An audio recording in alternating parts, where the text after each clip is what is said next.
ರಾಯಚೂರಿನಲ್ಲಿ ಪೊಲೀಸ್ ಧ್ವಜ ದಿನಾಚರಣೆ 2026 ಧ್ವಜವು ಶಿಸ್ತು, ಕರ್ತವ್ಯ ನಿಷ್ಠೆ, ಕಾನೂನು ಪಾಲನೆ, ರಕ್ಷಣೆಯ ಸಂಕೇತ ಬಸವರಾಜ್.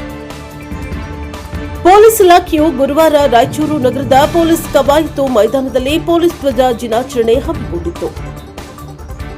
ಮುಖ್ಯ ಅತಿಥಿಯಾಗಿ ಭಾಗವಹಿಸಿದ್ದ ನಿವೃತ್ತ ಆರಕ್ಷಕ ಉಪನಿರೀಕ್ಷಕರಾದ ಬಸವರಾಜ್ ಅವರು ಮಾತನಾಡಿ, ಪೊಲೀಸರು ಎಲ್ಲಿ ಕರ್ತವ್ಯ ನಿರ್ವಹಿಸುತ್ತಾರೋ ಅಲ್ಲೇ ಧ್ವಜ ಇರುತ್ತದೆ. ಪೊಲೀಸ್ ಧ್ವಜದ ಗೌರವ ಎತ್ತಿ ಹಿಡಿಯುವುದು ಪೊಲೀಸರ ಕರ್ತವ್ಯ ಎಂದರು.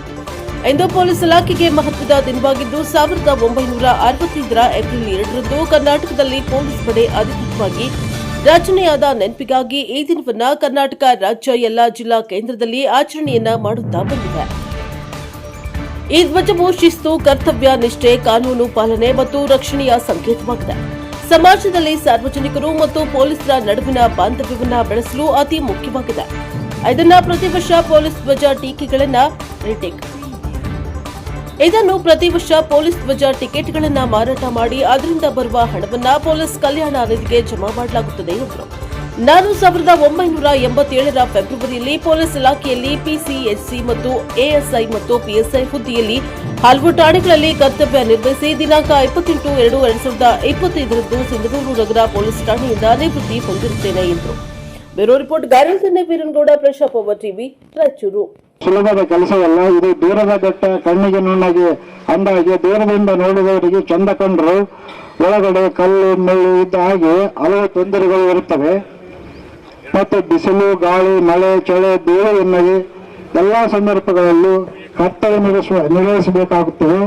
ಆದರೆ ಸರ್ಕಾರಿ ಹಾಗೂ ಸಾರ್ವತ್ರಿಕ ರಜೆ ಇದ್ದಾಗ ಉಳಿದವರೆಲ್ಲ ಹಬ್ಬ ಹರಿವಿನ ಜಾತ್ರೆ ಜಮಾತ್ರೆಗಳನ್ನು ಆಚರಿಸುವಾಗ ನಾವು ನಮ್ಮ ಪೊಲೀಸರು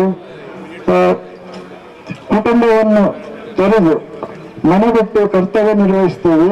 ಹಾಗೂ ಕೆಲವು ಸಮಯದಲ್ಲಿ ನೀರು, ಊಟ, ನಿದ್ದೆ ಸಹ ಸರಿಯಾದ ಸಮಯಕ್ಕೆ ಸಿಗುವುದಿಲ್ಲ. ಆದರೂ ಸಹ ನಾವು ಪೊಲೀಸರು ಇದಗೊಂಡರೆ ನಮ್ಮ ಕರ್ತವ್ಯವನ್ನು ನಿರ್ವಹಿಸುತ್ತೇವೆ. ಏನೇ ಬಂದರೆ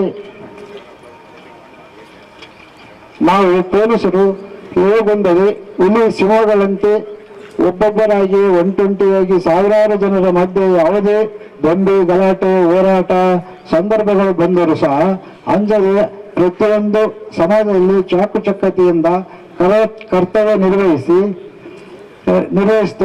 ಯಾವುದೇ ಸಮಸ್ಯೆಗಳು ಬಂದರೂ ಬಗೆಹರಿಸಿ ದೊಡ್ಡ ಮಟ್ಟದ ಗಲಾಟೆಯಾಗದಂತೆ ನೋಡಿಕೊಳ್ಳುತ್ತೇವೆ.